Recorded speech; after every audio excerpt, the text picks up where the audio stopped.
जानते हैं, कुछ कहानियां वो सिर्फ मनोरंजन के लिए नहीं होती, वो होती हैं चेतावनियां, अंधेरे में धीरे धीरे फुसफुसा कर सुनाई जाती हैं, ताकि हम वो गलतियां ना दोहराएं जो हमसे पहले कई लोग कर चुके हैं।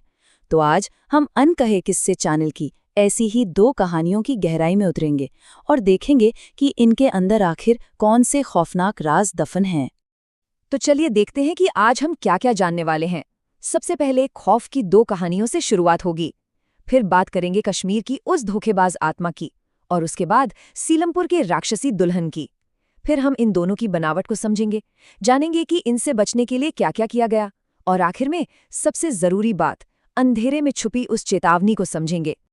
जैसा कि मैंने कहा, ये सिर्फ आग के पास बैठकर सुनाने वाली कहानियां नहीं है।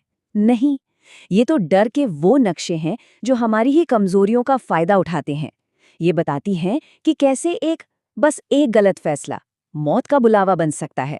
सवाल ये है कि क्या हम सब इन चेतावनियों को सुनने के लिए तैयार हैं? तो चलिए पहली केस फाइल खोलते हैं। ये हमें ले जाएगी सीधा कश्मीर की बर्फीली खूबसूरत वादियों में। सोचिए, नए साल का जश्न है, दोस्तों का एक ग्रुप, लेकिन उन्हें क्या पता था कि छुट्टियों का ये खुशनुमा सपना एक ऐसे बुरे सपने में बदलने वाला है जिसका कोई अंत नहीं। लेकिन रुकिए, कहानी में आगे बढ़ने से पहले इसके विलेन को जानना बहुत जरूरी है। नाम है छलावा। जैसा नाम वैसा काम। मतलब एक ऐसा बहुरूपिया जो भ्रम और धोखे का मास्टर है। और जानते हैं इसका सबसे बड़ा हथियार क्या है? हमारी अच्छाई, हमारा मदद करने का जज्बा। अब देखिए यहाँ हुआ क्या। एक छोटी सी चेतावनी दी गई और उसका मजाक उड़ा दिया गया। नितिन को लगता है कि ये सब बकवास है, और बस यही अहंकार, यही अविश्वास उस शैतानी ताकत के लिए दरवाजा खोल देता है। एक रोती हुई लड़की दिखती है, वो उसे कैंप ले आता है और फिर खेल शुरू हो जाता है।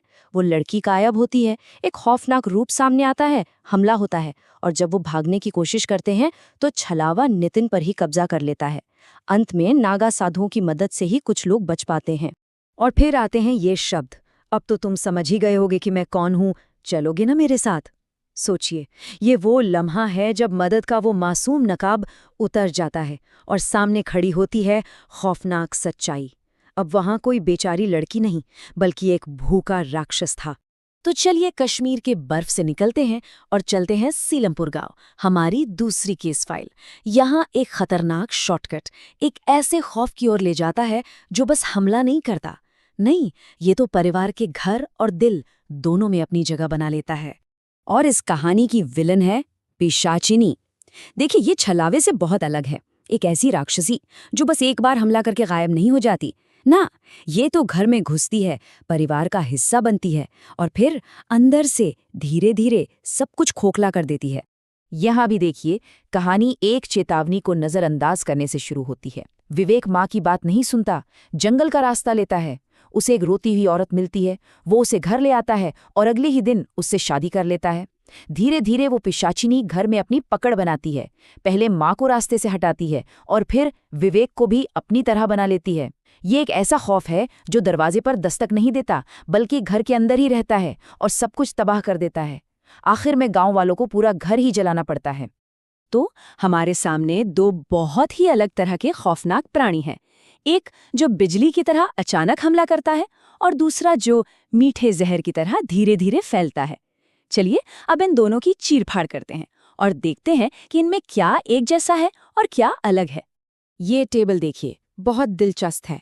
दोनों का शुरुआती भेस एक ही है, एक बेबस रोती हुई लड़की। शिकार को फंसाने का तरीका एक जैसा, लेकिन मकसद बिल्कुल अलग है। कश्मीर का छलावा सिर्फ तड़पाना चाहता है, कब्जा करना चाहता है, जबकि सीलमपुर की पिशाचिनी का मकसद है खाना, भक्षण करना और अपना वंश आगे बढ़ाना। और कमजोरी, आग दोनों की कमजोरी है, लेकिन छलावे पर पवित्र चीजों का भी असर होता है। तो जब सामना ऐसी ताकतों से हो तो इंसान क्या करता है, कैसे लड़ता है? चलिए अब देखते हैं कि इन कहानियों में किरदारों ने अपनी जान बचाने के लिए क्या क्या किया। तो यहाँ कुछ चीजें साफ दिखती हैं।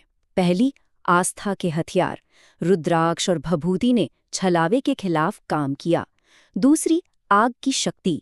आग दोनों ही कहानियों में सबसे बड़ा हथियार थी, लेकिन सबसे जरूरी पॉइंट, चेतावनियों को नजरअंदाज करना।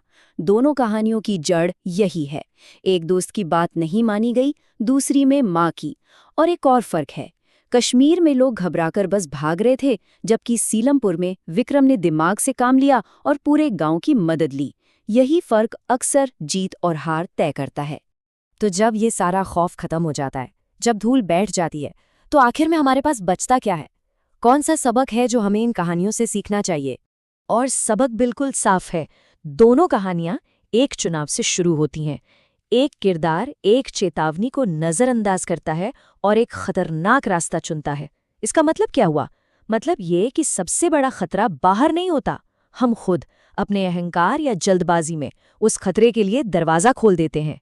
खतरा जंगल में था, लेकिन उसे घर के अंदर लाया गया। और ये हमें एक आखिरी और शायद सबसे परेशान करने वाले सवाल पर लाकर छोड़ देता है। अगर ये लोक कथाएं पीढ़ियों से चली आ रही चेतावनियां हैं, तो आज के दौर में हम किन चेतावनियों को नजरअंदाज कर रहे हैं? क्या आज के छलावे और पिशाचिनियां किसी नए भेस में, किसी नए रूप में हमारे आसपास ही मौजूद हैं? इस पर सोचिएगा जरूर।